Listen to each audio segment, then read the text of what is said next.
Marhaba. Let's do the weekdays.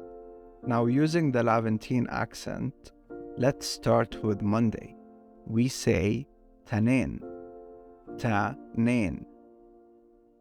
Tuesday is talata, ta-lata. Wednesday is arbi'a, arbi'a. Thursday is khamis, khamis. Friday is jum'a, jum'a. Saturday is sabt, sabt. And Sunday is ahad, ahad.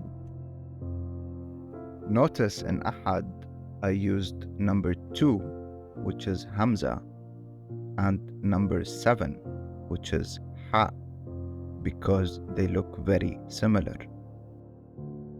Ahad. Let's do an example. Are you coming on Sunday? In Arabic, you say جاي الأحد, جاي الأحد. Or if someone asks, when is your appointment? You just say the day, talata, for example, or arbi'a, and so on. Shukran.